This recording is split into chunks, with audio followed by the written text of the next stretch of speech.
Hi, welcome to Conversations with a Wounded Healer. This is a podcast where I have conversations with other folks in healing professions and talk about the intersection of healing self while taking care of others. My name is Sarah Bueno, and I am your host. And I'm a psychotherapist in Chicago. My practice is called Head Heart Therapy, and I generally mostly work with folks in addiction. And I also teach at a couple different universities, master's level social work students about addiction. So that's a little bit about me if you haven't met me before. I really appreciate you being here and sharing today's conversation with me. I've got something really exciting to share with you today. We have a sponsor. Now, normally I wouldn't advertise for anything that I didn't personally use myself, but I am excited to share this service with you because of the endorsement from one of my very, very best friends and guest from episode 19, Sarah Suzuki. So our sponsor today is the Receptionist for iPad, the top digital check-in software for therapy offices and behavioral health clinics. The Receptionist for iPad is a simple, modern, private way for your clients to check in for their visit. When a client checks in, an immediate notification is sent to the therapist via text or email. The Receptionist for iPad is a great tool to help automate visitor check-ins and allow your clients to get to their provider more quickly and discreetly. So Sarah Suzuki is the founder and director of Chicago Compass Counseling, and she says, "My staff love it. The second we implemented it, they said it was amazing, and our clients really like it too. We wanted something convenient and proactive so clients aren't sitting in the waiting area wondering if their therapist knows that they're there." You too can use the Receptionist for iPad, and you can sign up for a 14-day free trial of the Receptionist by going to thereceptionist.com/healer. I have another fun, exciting thing to share with you. I recently aired an episode with Brooke Thomas of Bliss and Grit, and I wanted to share with you a new community offering from her called Liberated Being. Maybe you're on a healing path if you're listening to a show like this, shedding layers of conditioning, healing nervous system patterns that resulted from traumas, and underneath all of that, a desire to touch into knowing that you are safe, sane, and worthy. If you're on that ride is glorious and confusing and sometimes heart-achingly lonely. It's just a fucking weird journey sometimes, and it's not easy to make that shift on our own. Liberated Being is designed to provide the support the other 167 hours a week when you aren't talking to your therapist or coach. You can visit the website at www.liberatedbeing.community to learn more. It's open to new members now until March 4th, so be sure to hop on that ASAP. And you can also connect with me there. That's www.liberatedbeing.community. We are talking with Sarah Prager today. Sarah has been working with people on the road to recovery from co-occurring substance use disorders and mental health issues for 15 years. She currently works as the clinical manager for the recovery cooperative at AllHealth Network, a vibrant community mental health center serving Arapahoe and Douglas counties in the beautiful Colorado. She's passionate about her work and loves to teach group fitness classes on the weekends. She lives with her husband and 2 little boys in Centennial. For more information about the Recovery Cooperative, visit www.allhealthnetwork.org. So Sarah and I met when I was doing a training out in Portland, and I was so excited to receive her email afterward, and we just got to talking. We have so much in common, and our conversation was wonderful, and I'm really excited to share her with you today. So please enjoy my interview with Sarah Prager. Hello, Sarah Prager. Welcome to Conversations with a Wounded Healer. Hello, Sarah. Thanks for having me. Yeah, I'm really excited to chat with you because we don't know each other very well at all. No. And I often actually find that's almost easier to have conversations with people you don't know because we can go everywhere. Yeah, unlimited. Yeah. So I guess we can start by telling the audience where we met. So I did a speaking gig in Portland for NADAC, which I cannot remember what NADAC stands for. Can you? The National Association of Alcohol and Drug Abuse Counselors. Oh my, A+. That Sarah gets an A+. So yeah, so I did a speaking gig and I was talking about addiction, shame, and trauma. And you reached out to me after that. And I was like, this is cool. Let's be friends. Yeah, I don't usually attend those because I do so much training outside of that. But it popped up on the calendar and I was like, ooh, I love talking about shame and learning about it. And I decided to attend it, and you just spoke all my language. And I was like, wow, something about this woman is worth reaching out to. And I sent you an email, and here we are. Here we are. Yay. So why don't you tell folks who you are and what you do? Sure. I'm the clinical manager of co-occurring treatment at a fantastic mental health center called AllHealth Network in Colorado. And we have locations all around Arapahoe and Douglas counties, so we're pretty huge. I've been in community mental health for the last 14 years, and I do addiction and mental health co-occurring. Of course, I think it's all co-occurring. There is no difference. We'll talk about that. I'm like, how can you treat one or the other? But I love working with that population. I love managing this team of incredible people who also love it. And I also treat gamblers. Oh. And yeah, that's a little specialty I didn't know I would fall into, but it's needed, and it's few and far between that you find someone who can do that. And I do EMDR, which I love. And I'm a Daring Way counselor. Yeah, what? That's where I'm at. And I used to think that I got here on accident, actually. I was telling this story up until just recently. So I got a degree in theater education. So no way. My background was in musical theater. Of course it was. Of course it was. Same person. Right? And of course, that's kind of a pointless degree. Yep. So you don't find that out until you start looking for a job. And I did teach for less than a year. And I was like, oh man, this is not what I'm trying to be doing. But I was driving by this place in Aurora called Excelsior Youth Center. And I called them up because I thought it was a summer camp. And I said, are you looking for teachers for your summer camp? And they were like, yes, but we only need a theater teacher. I was like, like, whoa. Mingo, that's me. I'm it. So yeah, I did my interview and they hired me immediately. And it turns out it was a residential treatment center for very, very traumatized girls, adolescent girls only. And I immediately fell into the role of crisis counselor and really, really loving working with the trauma, and attachment was huge. So it kind of was an accident. But now that I look back on my life, I realize I was always supposed to be doing this. It's, I've seen addiction and mental health everywhere from my childhood, and I'm exactly where I'm supposed to be. It wasn't an accident. Yeah. I want to pull on a thread, and I don't know if there's anything there to pull on, but I've interviewed actually a decent amount of people who have some sort of like music or theater background. And there's got to be something about our own history in our families with addiction and mental illness and all of that, and our desire to escape through some sort of performance or some sort of art form. Yeah, I think it was both, because my parents were actors. So I was actually brought into it through the family for sure. But also it was a safe place to say, like, I want to be seen and getting some attention without feeling bad or guilty or shameful. And just getting that acceptance regardless of how you feel about yourself. And, it's a good place for folks who don't fit in to any one bucket, theater bucket. Yep.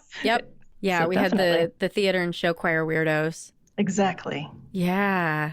So if you don't mind, I'm curious what is in your history when you look back. I feel like a lot of times when we're going through it, we don't realize how fucked up it is. And then when we look in the rearview mirror, we're like, oh, yeah, that's why I became a therapist.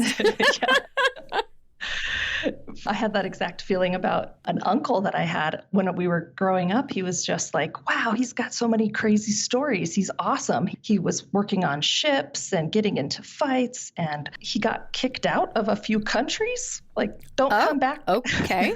That's impressive. Like, yeah. You can't come back to Spain or whatever. Exactly. He's got so many great life stories. And then he started collecting.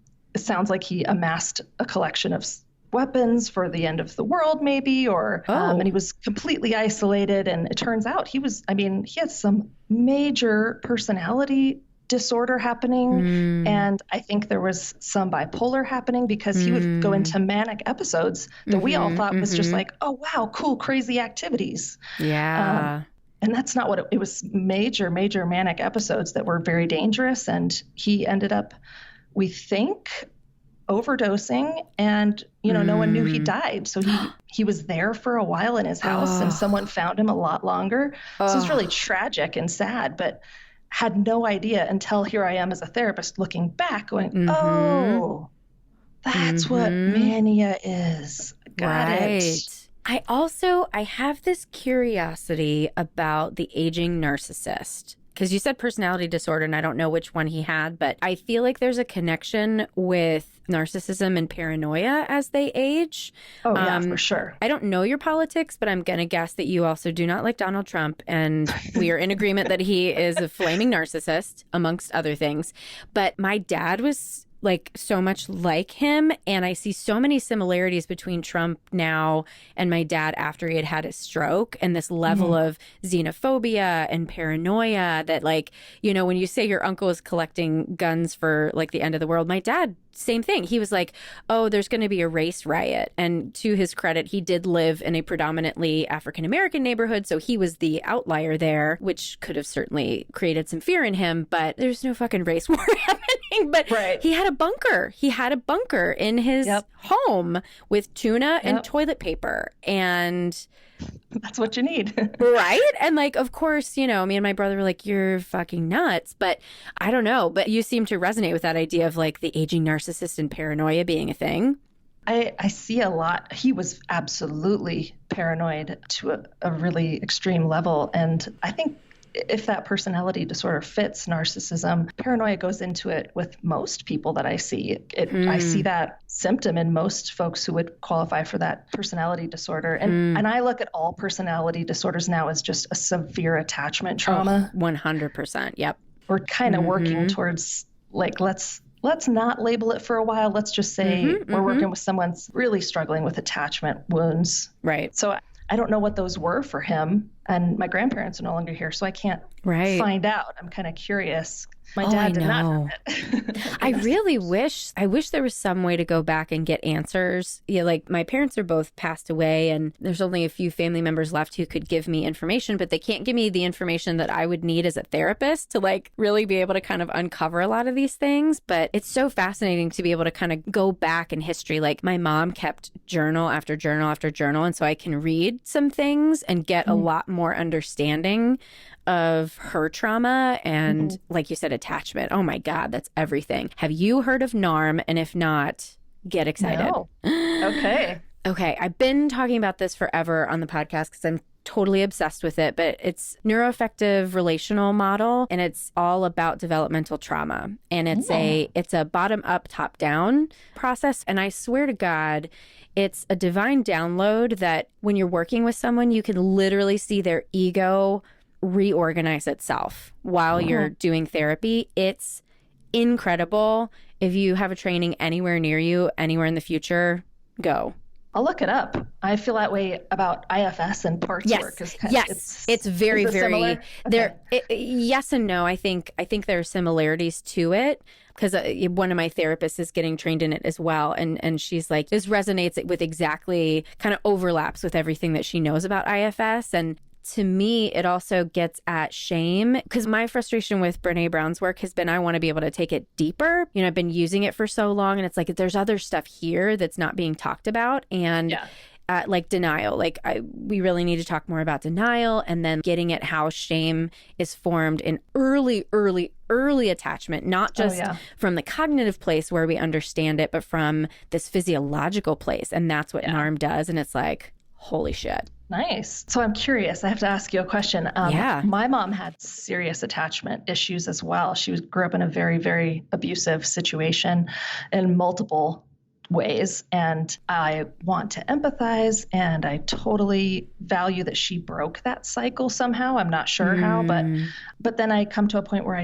I don't want to know everything because it's like it crosses that boundary. I don't want to turn into the therapist. So have you felt that way when you're looking at your mom's history? You know, now that she's passed away, it's different. And it's truthfully, you know, this might sound horrifying to some people, but in many ways, it's been easier for me to do my own healing work without her there, because then it doesn't have to be a relational process. I can just do my own work and be able to dig into her history. So I think for me, it provides a level of safety to make it clinical rather than personal.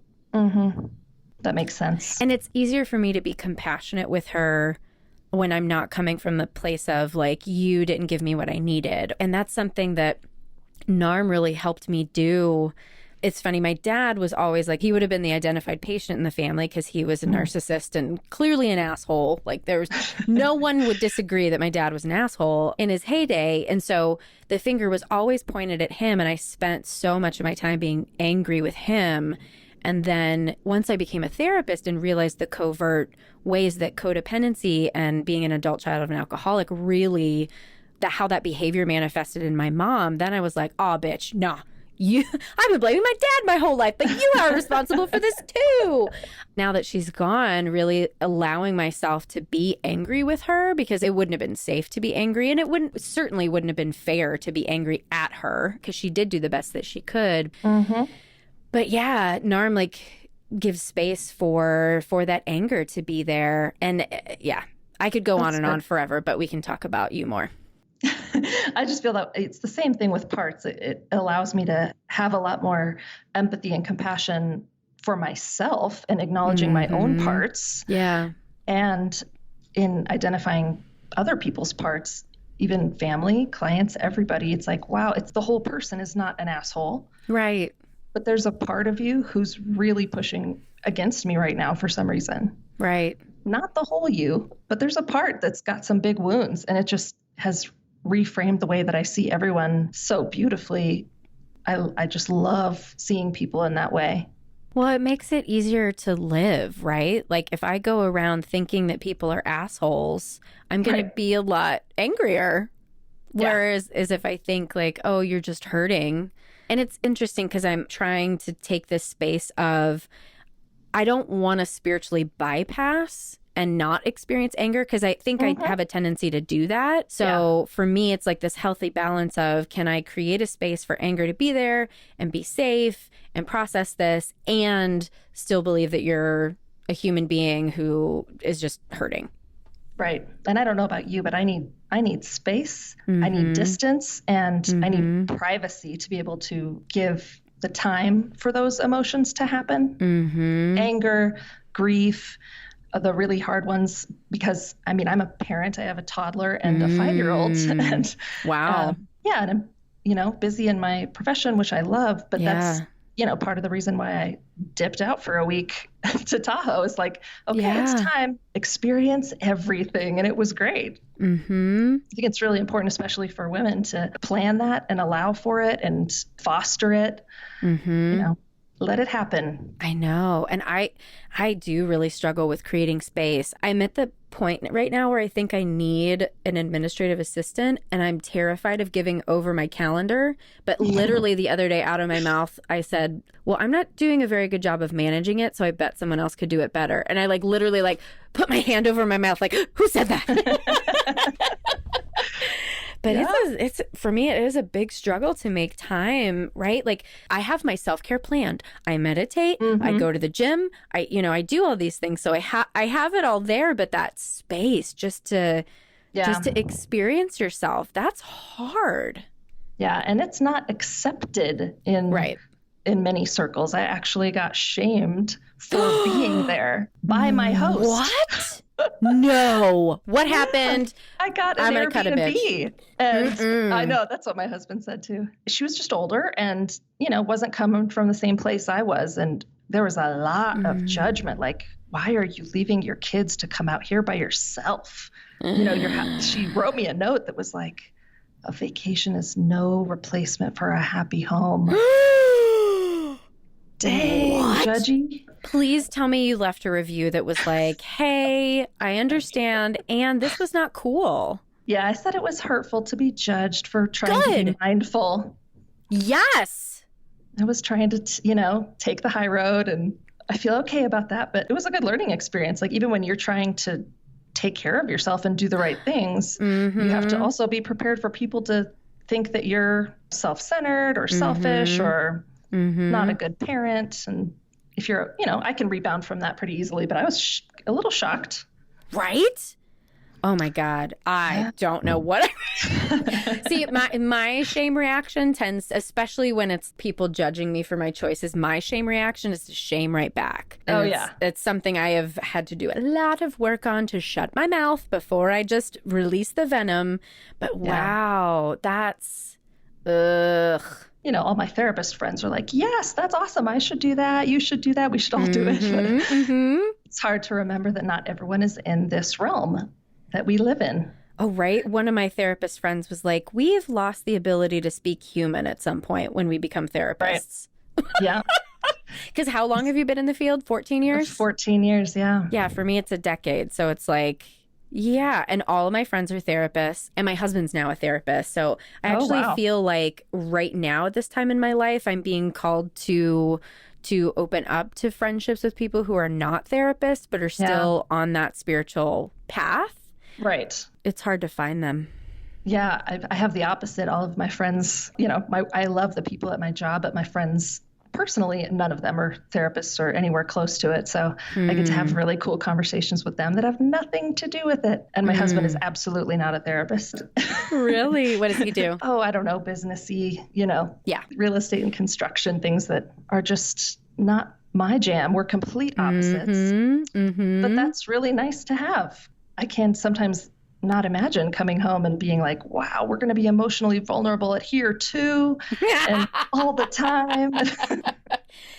That's kind of how I roll, and it is exhausting. Yeah.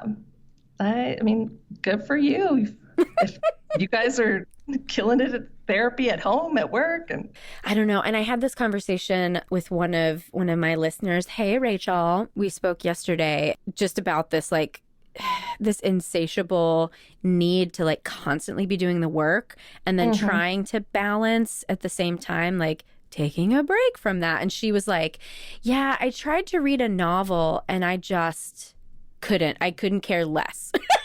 She's like, my boyfriend was reading The Body Keeps the Score next to me and I kept just leaning over and reading over his shoulder. I'm like, that sounds like exactly what I do in my life. And that's awesome. I'm totally drawn to that stuff too all the time. But then what I do, and this may not be the same for you or Rachel or anybody else, but I question, am I trying to read this stuff all the time because of that hustle to be a good enough therapist? And that's just, I catch myself now that I've, looked into the worthiness thing and the shame. Yeah.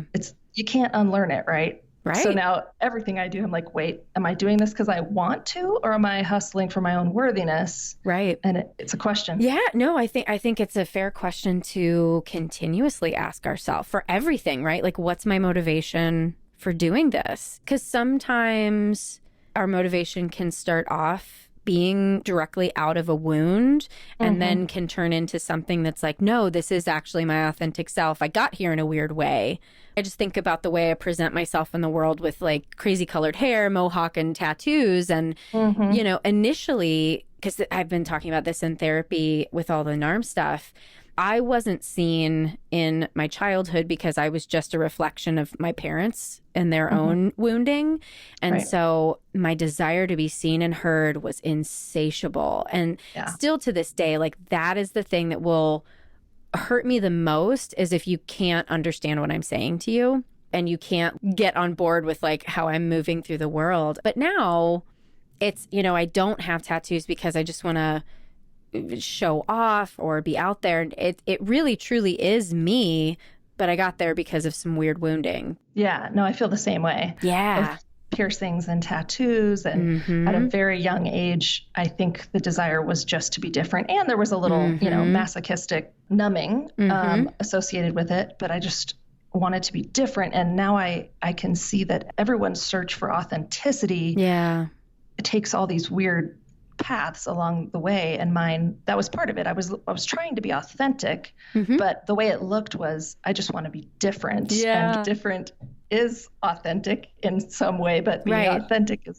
is not that. So I still do love a tattoo and changing things up, but it's not to just be different from other people. It's because I'm really in tune with my authentic self, I think. Yeah.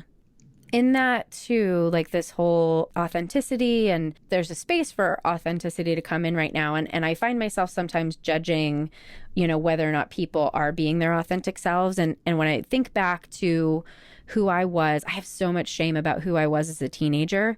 But there's also a lot of compassion for recognizing like she was just trying to literally survive. Like I was chronically suicidal, and it was really this cry for help to just figure out who I was. And that was authentic at the time, even though, you know, if I met that girl now, I'd be like, oh, honey, please get help.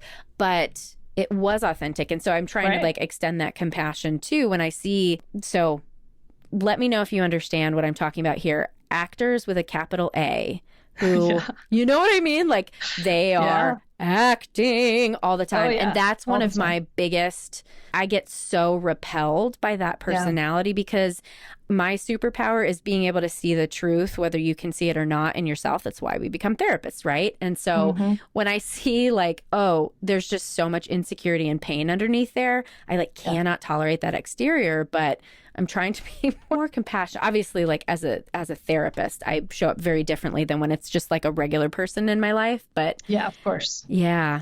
Yeah, I totally. That's one of the things that pushed me out of that, you know, doing that as a career. It was like, oh man, this feels so slimy sometimes. Yes. So exactly the same thing I did when I moved to Chicago. I did one musical and I was like, I do not fit with these people around me. I'm going back to just rock and roll. Yeah. Yeah, I can't stand being in LA because it's everywhere. So I totally understand that. And I do have an appreciation that it may take someone several lifetimes, you know, in my belief system to get to a place where they can go, oh, this is like everything I'm supposed to be right now. And it's okay. And I love it. I don't care what other people are thinking about it. But people who are early in that journey need a lot of compassion. They're young souls. Young souls, right. Yeah, I was literally going to say my therapist and I had talked about that. Like old souls, not just being like someone who you feel like gets it, but an old soul, the way that she presented it to me, because she thinks my husband is an old soul, because he's very anxious in day to day, but like when it comes to the bigger life picture, it's like been there, done that. Like he'll just do whatever I want to do because his souls have done it a million times already. And then like medium age souls would be like you and me who are in this place of really like digging in to do all this like deep work on our soul and grow.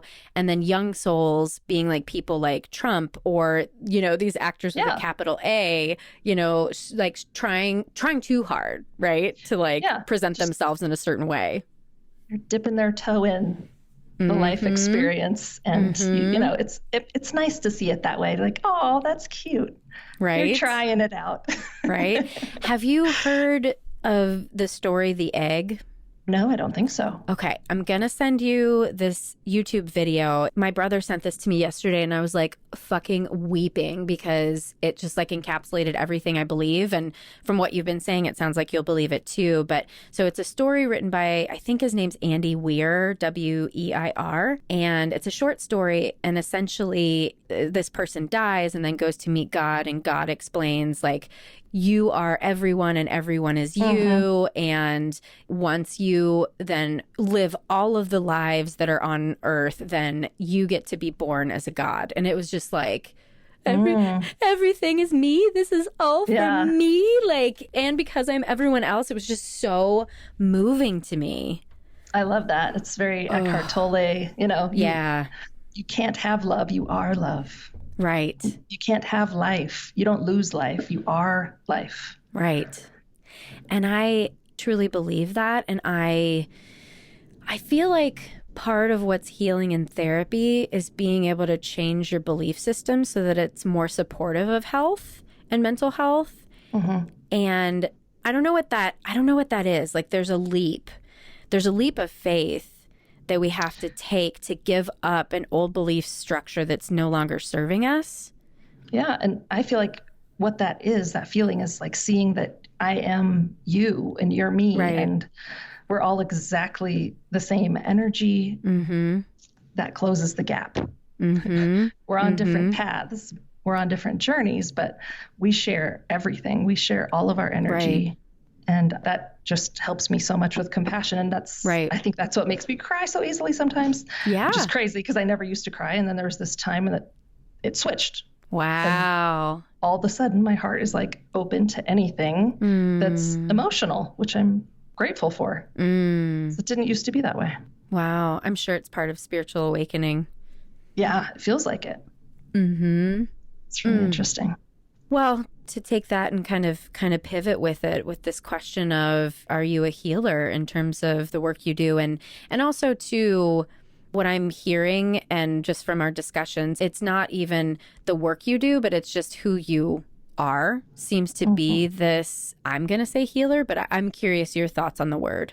I would completely agree with that word. Aww. It just feels right. It hits home. I remember I was super, super young, but I could write. So I don't think I could write real well, maybe 7. And I wrote my parents a letter explaining that I was meant to heal with my hands. Oh, wow. And I don't know where it came from. I think I just was like, wow, I need to let them know that this is what I'm supposed to do. Oh, wow. And I thought that might mean massage. I got certified in Reiki as a teen. I think I was like 13 or something. Wow. So I've always drawn to feeling like I could help people heal or help animals heal. And it's transformed into this venture of healing. And I absolutely think that that's on point. I don't take credit for people's healing. Right.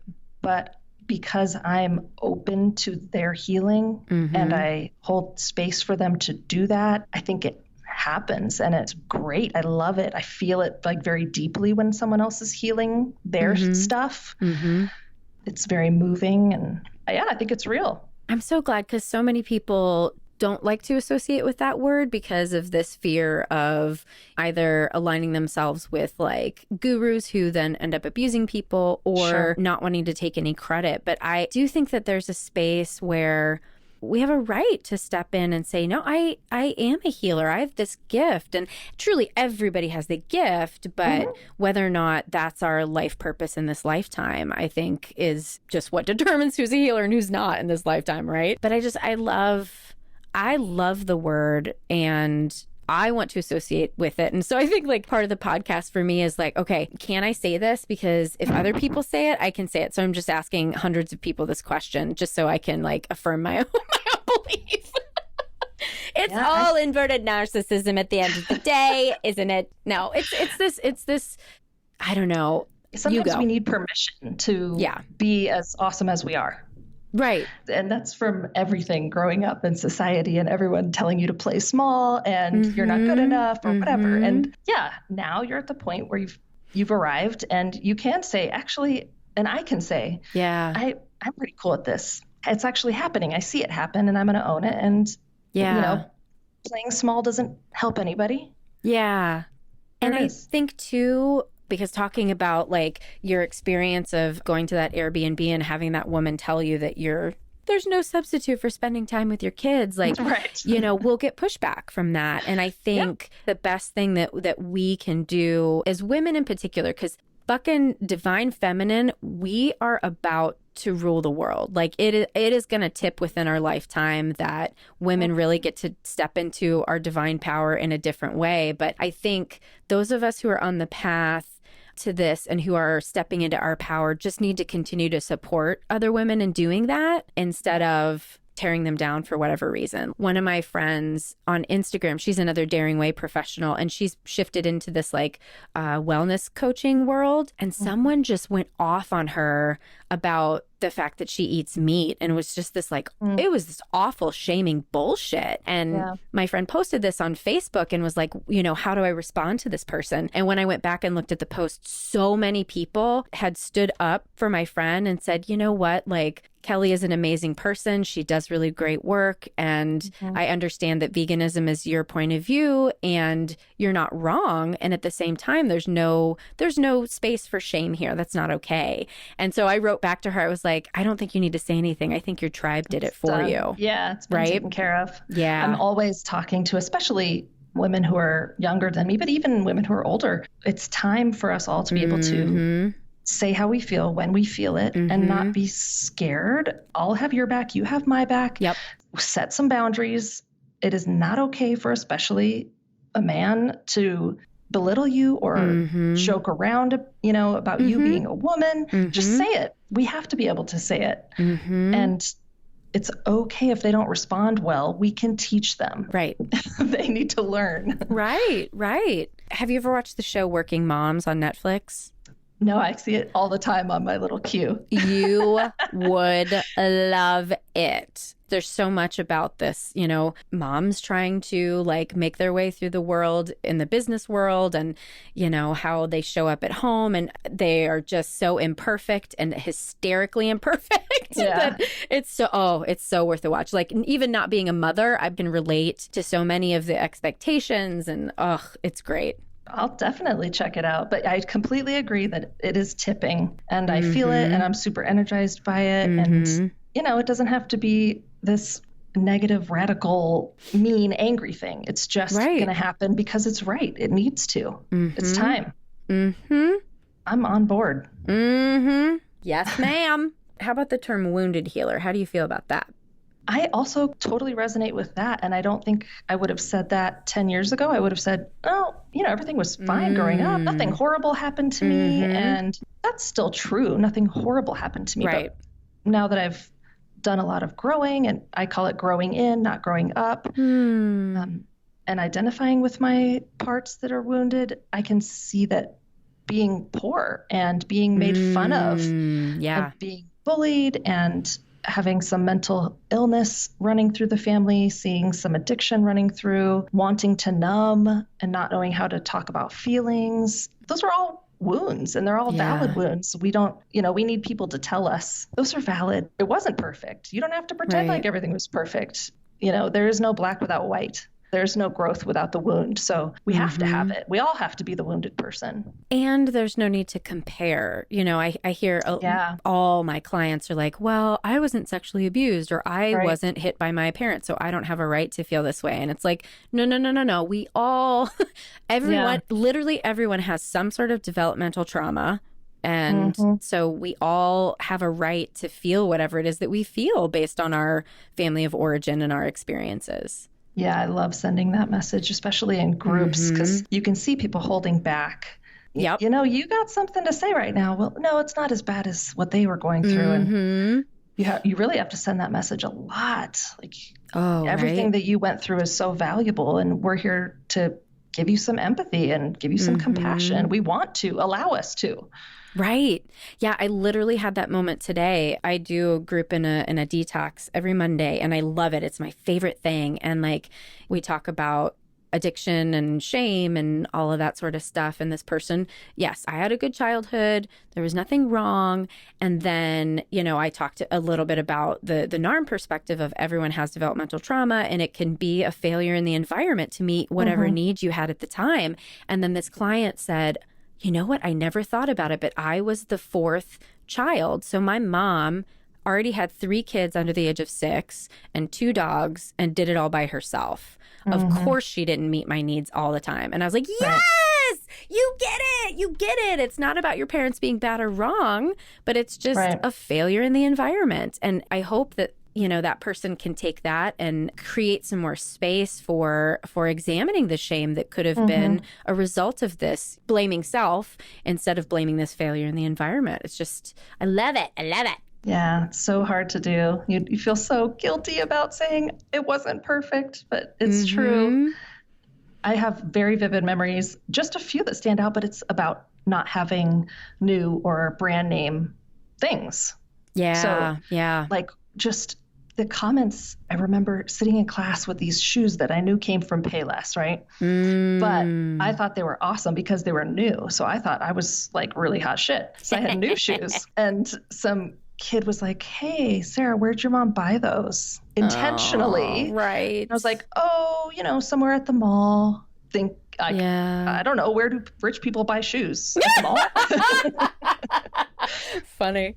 I walked out of that class knowing like, wow, they know something, and that sucks. And my mom did the best she could. She was trying to be a single parent for a whole long time, working really hard. And, you know, she didn't do anything wrong. She bought me new shoes. Right. But that's a wound that showed up in me trying to hustle for things for a long time. I relate to that too. I totally forgot. It was in 5th grade, everybody had hypercolor t-shirts, the t-shirts that would change. Yep. Yes, everyone had one, and that's all I wanted, and we couldn't afford it. Yeah. I totally remember those shirts. And I had one really cool shirt from Target. And because again, I thought, Target, wow, that's like where people get brand name things. And I loved the shirt so much that I wore it, I don't know, several times a week, probably. I can't remember. But, and then I, growing up, like, oh, crap. I think I just wore the same shirt over and over because it was the one thing. But now, I can have compassion for that part of me who really wanted to fit in and have nice things. And it's all good now. Right. Compassion. Oh, yes. Compassion. It fixes everything. Yeah. Well, I'm coming to terms with trying to not say the word fix because that then implies that I'm broken. But yes, I am totally in there with you. And we are, believe it or not, we're coming to the end of the hour. And I want to make sure to give you space to either share anything that you haven't shared yet or share with people where they can connect with you. Anything else you want to say? Well, I love where I'm working right now, and I would invite anyone to look at our website, AllHealthNetwork.org. And community mental health is a fantastic place to work and to come for treatment. Man, so much better than some places that can charge an arm and a leg. And I just want to invite people to think about recovery, however it looks. It doesn't mean abstinence all the time, or it doesn't mean 12 steps all the time, or anonymity. It can be prideful and out of the shadows and supportive and shame-free. And we really try to offer that. And I try to live it and invite people to think about it and explore it. I'm kind of just feeling this right now about loud and proud, like getting people, again, out of the shadows. It doesn't have to be anonymous all the time. Everyone on earth experiences the desire to numb.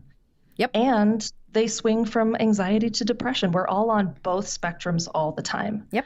So there's no me versus you, therapist versus client. It's like we're all humans. Let's all say it. Let's all acknowledge it. Yep. And then it's okay to walk in and say, I'd like to talk to someone about getting help with whatever. We all have it. And we don't need to have such strong, strict, thick boundaries between therapist and client and professional, Let's just empathize and be humans together. It feels so great when we can do that. Yeah. That's one of my soapboxes right now. So yes, I know. I try to extend to the students that I teach, just be in your own therapy. That's literally the best thing you can do for your clients. Because I think as a parent, the best thing a parent can do is take care of their own healing so that they don't send their shit down to their kids. And it's true for therapists. We take care of our own healing so we don't put our shit on our clients. Yeah. And be open to that. And you have to acknowledge that you're wounded in order for that to happen. So let's just be open about it. Yep. One of my friends just recently said, like, there are 2 types of therapists, the ones who know they're fucked up and the others who are fucked up and don't know it. Right. And one is very obvious. Right. Anyone can reach out to me through AllHealth. I don't have a special website or anything. I'm just doing my thing with the community right now. Fantastic. Well, so if you're interested, if you think that Sarah had amazing things to say, definitely check out AllHealth. And supporting community mental health is probably the best thing we can do, because those of us in private practice, there's a level of privilege in that, and not everybody can afford it. And so, continuing to support community mental health is where I always say that's where God's work is getting done. I mean, it's all good work, but it's tough work to be on the front lines. Yeah, and it's fulfilling. It's joyful. It's beautiful. Yeah. It's all great. I love it. Yeah. Well, Sarah, thank you so much for being here today. I just love when there are just these random connections that happen, and it's just perfection. What a lovely talk we had today. Thank you for writing me back. Duh. I know. I loved it. Thank you. Yeah. All right. Thank you so much. Okay. Have a nice day. Thanks so much, Sarah, for a wonderful conversation. To find out more about Sarah and the work that she does, you can visit us at www.headhearttherapy.com/podcast for all the great details on how to contact her. Thanks as always to the Creative Imposter Studios for producing and editing. Thank you to Liam O'Donnell for the album art and to Ben Mueller for our theme music. Thanks so much for tuning in. Until next time, bye-bye.